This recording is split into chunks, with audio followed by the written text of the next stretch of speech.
তার প্রসঙ্গে বলতে গিয়ে অভিনেতা অনুপম খের বলেছিলেন, ভারতের প্রথম প্রকৃত গজল গায়ক ছিলেন তিনি। তার আগে যারা গাইতেন তারা পুরনো গজল গায়কদেরই অনুকরণ করতেন। তাদের নিজস্ব কোনো গায়কই ছিল না, তবে ওর গজল ছিল কাব্যময়তায় ভরপুর। যার প্রসঙ্গে এই উক্তি, তিনি উপমহাদেশের অবিসংবাদী গজল সম্রাট, ভারতীয় সঙ্গীত জগতের অন্যতম নক্ষত্র জগজিৎ সিং। তার গাওয়া ও সুর করা বিভিন্ন গজল আজও ফেরে আমাদের মুখে মুখে। অপূর্ব সুরেলা গলার অমন বিষণ্ণ মাদকতার হাত থেকে নিস্তার পাননি কেউই। আজ থেকে প্রায় 5 দশক আগে জলন্ধরের এক রেডিও স্টেশন থেকে শুরু হয়েছিল জগজিৎ সিং এর ক্যারিয়ার। 1941 সালের 8ই ফেব্রুয়ারি রাজস্থানের এক শিখ পরিবারে তার জন্ম।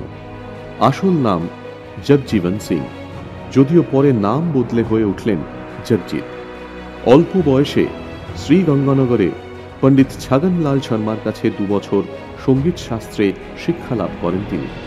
এরপর ভারতীয় শাস্ত্রীয় সঙ্গীতের অন্যতম ধারা খেয়াল, ঠুমরি, ধ্রুপদ শেখেন উস্তাদ জামাল খানের মাইহার ঘরানা থেকে।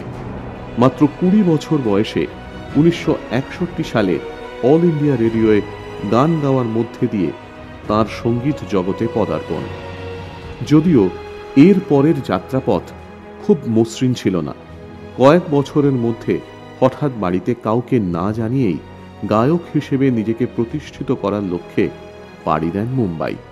সেখানে প্রথম দিকে বিজ্ঞাপনের জিঙ্গল এবং বিভিন্ন অনুষ্ঠান পার্টিতে গান গাইতে শুরু করেন জগজিৎ।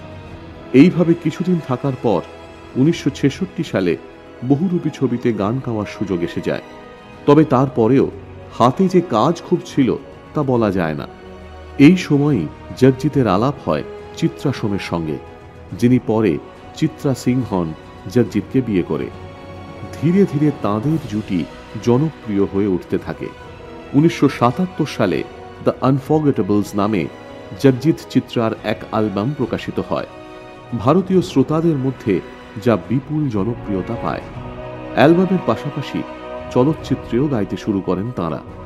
1970 ও 80-র দশকে গজলের সর্বাধিক জনপ্রিয় জুটি হয়ে ওঠেন তারা।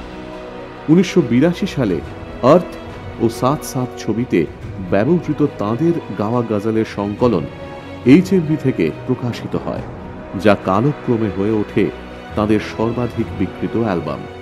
তারাই প্রথম ভারতীয় সুরস্রষ্টা যারা ডিজিটাল মাল্টিট্র্যাক রেকর্ডিং পদ্ধতিতে গান রেকর্ড করেন।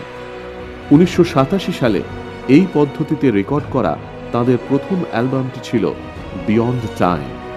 লতা মঙ্গেশকরের সঙ্গে 1991 সালে প্রকাশিত হয় সাজদা অ্যালবামটি। প্রেম গীত চলচ্চিত্রের জন্য গাওয়া হোঠো সে ছু লো তুম বা হোশ ওয়ালো কো খবর ক্যা, কোই ফরিয়াদ, হে রামের মতো তার অসংখ্য গজল আজও মানুষের মনে অমর হয়ে আছে। যে গজল এতদিন রাজা মহারাজা আর অভিজাতদের বিশেষ আয়োজনের ঘেরাটোপেই বন্দী ছিল, জগজিতের দৌলতে তা চলে আসে তামাম সাধারণ মানুষের নাগালে। জটিল গায়কীর ঘেরাটোপ থেকে গজলকে সহজিয়া সুরের এক অসামান্য জনপ্রিয়তায় পৌঁছে দেন তিনি। তাঁর প্রায় 5 দশকব্যাপী সঙ্গীত জীবনে প্রকাশিত হয়েছে মোট 80টি অ্যালবাম। হিন্দি, পাঞ্জাবি, উর্দু, বাংলা, গুজরাটি, সিন্ধি ও নেপালের মতো একাধিক ভাষায় গান শুনিয়েছেন উপমহাদেশের শ্রোতাদের। 1988 সালে গুলজারের পরিচালনায় মির্জা গালিব সিরিয়ালে জগজিতের গাওয়া ও সুর করা গানগুলি বিপুল জনপ্রিয় হয়ে ওঠে। গালিবের কবিতাকে গানের মাধ্যমে পরিচিত করে তোলায় 1998 সালে তিনি সাহিত্য একাডেমি পুরস্কারও পান। 2003 সালে সঙ্গীত ও সংস্কৃতি জগতে অবদানের জন্য ভারতের 3য় সর্বোচ্চ অসামরিক সম্মান পদ্মভূষণ দিয়ে সম্মানিত করা হয় তাঁকে। সঙ্গীতের পাশাপাশি জগজিৎ ছিলেন একজন দায়িত্ব সচেতন সমাজকর্মী ও শিল্পোদ্যোগী। রবিশঙ্কর ও অন্যান্য সঙ্গীত শিল্পী ও সাহিত্যিকদের সঙ্গে তিনি ভারতীয় শিল্প ও সংস্কৃতির রাজনীতিকরণের বিরুদ্ধে আন্দোলনে সামিল হয়েছিলেন। শাস্ত্রীয় ও লোকশিল্পীদের তিনি নানাভাবে সাহায্য করতেন।